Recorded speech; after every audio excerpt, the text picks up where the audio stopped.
Bismillahirrahmanirrahim. Pada kesempatan ini kita akan mempelajari tentang bab berikutnya, yaitu tentang fluida statik.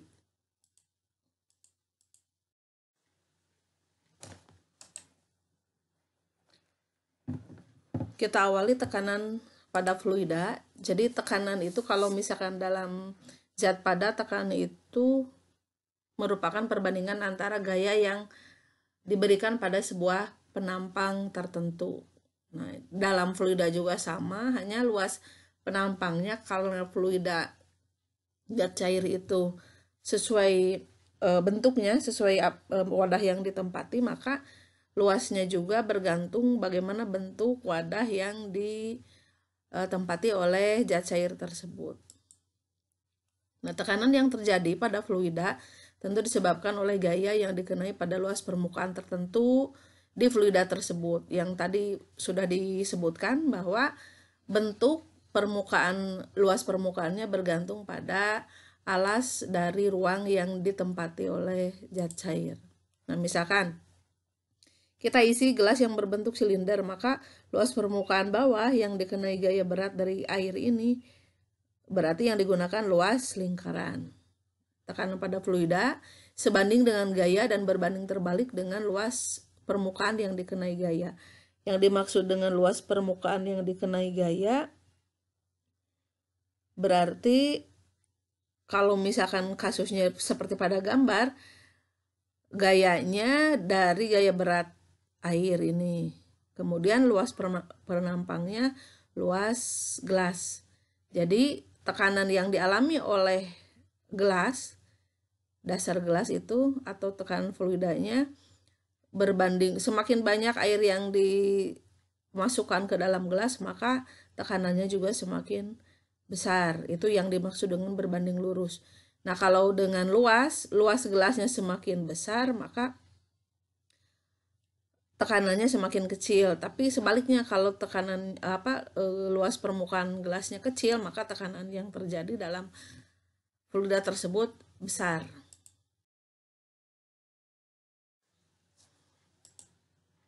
Secara matematis, tekanan pada fluida dapat kita tuliskan bahwa P atau tekanan sama dengan F dibagi A. Kalau misalkan gayanya hanya dari gaya berat, maka gaya beratnya kita ganti dengan M kali G, sehingga tekanan fluida adalah M dikali G per A. Dengan P adalah tekanan, satuannya N per M kuadrat atau Pascal. F adalah gaya, satuannya Newton. A luas penampang, satuannya meter persegi. M massa zat cair, satuannya kilogram. G percepatan gravitasi di tempat tersebut, satuannya M per S kuadrat. Kalau percepatan gravitasi planet bumi, berarti kita ambil yang rata-rata 10 M per S kuadrat atau 9,8 M per S kuadrat. Nah, ada beberapa besaran yang muncul dalam fluida statis. Yang pertama adalah tekanan hidrostatis. Apa itu tekanan hidrostatik? Jadi tekanan hidrostatik itu kalau kita bahas satu persatu per kata gitu. Tekanan tadi yang berasal dari gaya per luas. Hidro artinya zat cair, statik diam. Berarti tekanan hidrostatik itu kalau lihat dari bahasa satu kata per kata, tekanan yang ada pada zat cair yang sedang diam.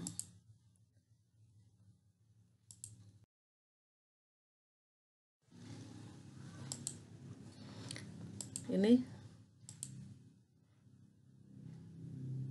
tekanan pada zat cair yang diam atau sering disebut tekanan hidrostatik itu bergantung pada beberapa besaran. Yang pertama, massa jenis zat cair.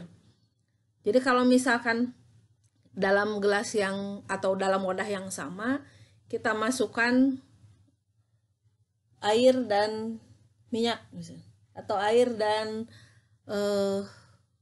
oli, maka nanti tekanan yang dialami antara air dan minyak itu akan berbeda. Kenapa? Kalau massa jenis zat cairnya berbeda. Apa sih yang menyebabkan massa jenis zat cair berbeda sehingga memunculkan tekanan hidrostatik yang berbeda? untuk massa jenis itu kan massa per volume. Kalau kita cek 1 kilogram air dengan 1 kilogram minyak volumenya tidak akan sama. Atau kalau misalkan dalam liter 1 liter minyak dan 1 liter air ketika ditimbang massanya tidak akan sama. Penyebabnya apa? Karena partikel penyusun minyak dan air itu berbeda sehingga memunculkan perbandingan antara massa per volume zat tersebut berbeda. Nah, kalau massa jenisnya semakin besar, maka tekanan hidrostatik juga besar. Massa jenis zat cair kecil, maka tekanan hidrostatik juga kecil. Artinya, tekanan hidrostatik itu dipengaruhi oleh massa jenis zat cair yang hubungannya adalah sebanding atau berbanding lurus. Kemudian, variabel kedua yang mempengaruhi tekanan hidrostatik adalah percepatan gravitasi. Nah, ketika zat yang sama berada pada misalkan dibawa ke sebuah tempat yang gravitasinya tidak sama dengan gravitasi bumi. Misalkan zat cair itu dibawa ke bulan. Kita tahu bahwa di bulan gravitasinya lebih kecil, maka nanti tekanan hidrostatis di bulan dengan percepatan gravitasi tekanan hidrostatik di bumi itu akan berbeda. Karena gravitasi bulan dan bumi berbeda. Maka sering kita lihat ilustrasi kalau misalkan astronot di bulan ketika melempar zat cair itu kan mengapung, tidak jatuh seperti di bumi gitu. Artinya gravitasinya kecil, maka tekanan hidrostatiknya juga kecil. Nah, kemudian variabel ketiga yang mempengaruhi tekanan hidrostatik adalah kedalaman atau ketinggian. Bedanya ini sama sih sebetulnya kedalaman dan ketinggian itu. Kalau kedalaman itu diukurnya dari permukaan zat cair, kalau ketinggian itu dari dasar. Nah, yang berpengaruh dalam hidrostatik itu adalah kedalaman. Semakin dalam dari atau semakin jauh dari permukaan atas zat cair, maka tekanan hidrostatiknya semakin besar. Kesimpulannya, tekanan hidrostatik itu dipengaruhi oleh 3 variabel ini: massa jenis, zat cair, percepatan gravitasi, dan kedalaman zat cair, di mana hubungan antara ketiga variabel ini dengan tekanan hidrostatis itu adalah berbanding lurus. Secara matematis, untuk memperingkas ketergantungan antara 3 variabel tadi dengan tekanan hidrostatik, maka dapat dituliskan bahwa tekanan itu F per A, di mana F-nya adalah M kali G per A, karena massanya adalah rho kali Pi, ini dari rumus massa jenis, maka tekanan hidrostatik adalah rho dikalikan G kali H. Rho adalah massa jenis, G percepatan gravitasi bumi, H adalah kedalaman. Dengan P, H, harusnya ini ada H-nya. Tekanan hidrostatik, satuannya N per M kuadrat atau Pascal. Rho massa jenis, satuannya kilogram per meter kubik. G percepatan gravitasi, satuannya M per S kuadrat. H, kedalaman, satuannya meter atau tingginya. Nah, ini satuannya dalam sistem SI. Kalau satuannya tidak dalam SI, maka diseragamkan. Kalau seragam semuanya sistem CGS, maka CGS semua. Kalau sistem SI, maka semua SI. Biasanya gravitasi bumi itu dalam M per S kuadrat, maka otomatis yang lainnya diubah ke dalam sistem SI.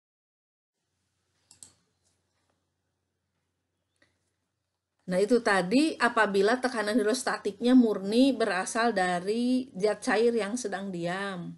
Artinya asumsinya bahwa zat cair itu berada dalam sebuah wadah yang tertutup, rapat, dan berisi penuh. Artinya tidak ada pengaruh udara terhadap zat cair tersebut. Namun apabila bejana atau wadah dipengaruhi tekanan udara luar, misalkan tidak penuh atau wadahnya terbuka, maka total tekanan yang dialami oleh zat cair tersebut tinggal ditambah dengan tekanan udara luar atau tekanan mutlak, sehingga apabila wadahnya terbuka atau di dalam wadahnya ada rongga udara, maka tekanan total yang dialami oleh zat cair tersebut adalah tekanan udara PO ditambah Ini tekanan hidrostatis Rho kali G kali H. Dengan PO merupakan tekanan udara. Contoh soal. Sebuah bejana yang luas penampangnya sama berisi 1 liter alkohol yang massa jenisnya 0,8 gram per cm kubik. Jika luas bejana 50 cm persegi dan percepatan gravitasi bumi 10 m/s², hitunglah tekanan hidrostatik pada dasar bejana.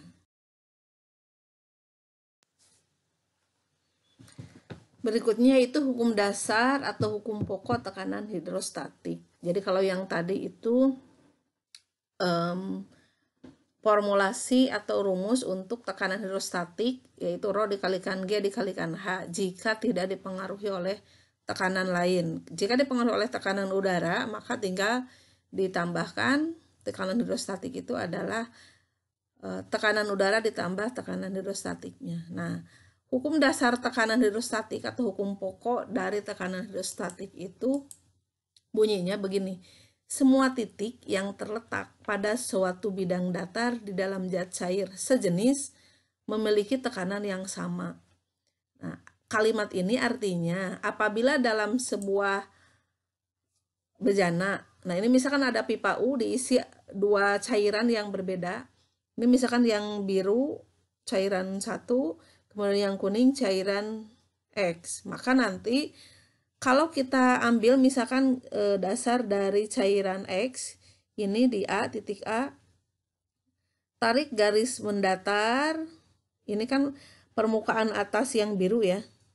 Kemudian di B, ada di tengah-tengah cairan B. Nah, karena ini sama-sama cairan yang biru dengan massa jenis Rho, maka permukaan paling atas di titik A sejajar atau titiknya mendatar dengan titik B, maka tekanan di A adalah sama dengan tekanan di B. Itu yang dimaksud dengan hukum pokok tekanan hidrostatik. Dan jadi syaratnya tekanannya sama apabila titiknya dalam satu bidang datar dan dalam zat cair yang sejenis. Jadi kalau mau diambil perbatasan antara cairan kuning dan biru berarti paling batas akhir di cairan A, maka di titik A dari cairan biru, maka tarik garis lurus atau mendatar ke sebuah titik di sebelahnya, tapi cairannya sama, cairan biru juga di titik B. Nah, karena ini mendatar, maka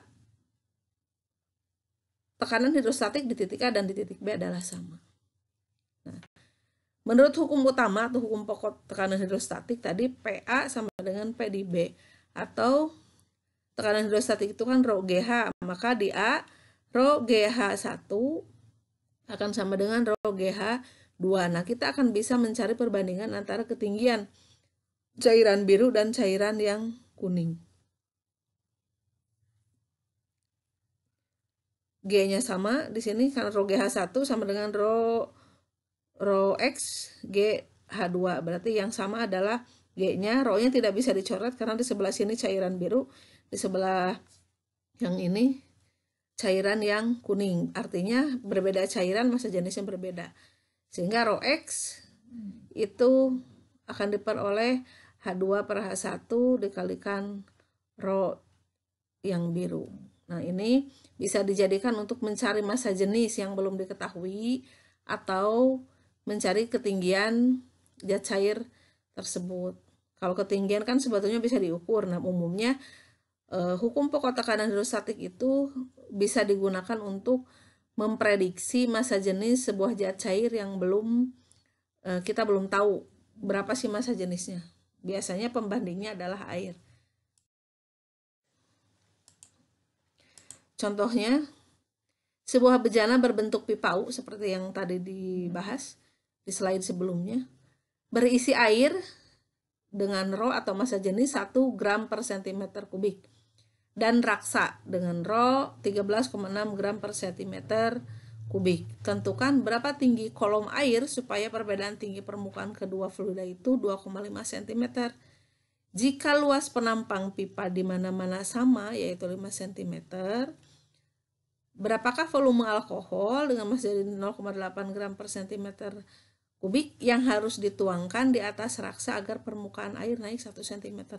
Ini bukan soal C tapi nyambung ke B ya.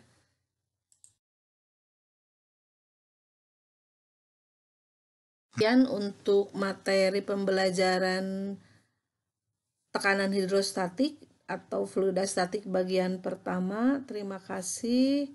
Semoga kita diberi kefahaman dan ilmu yang kita pahami akan bermanfaat.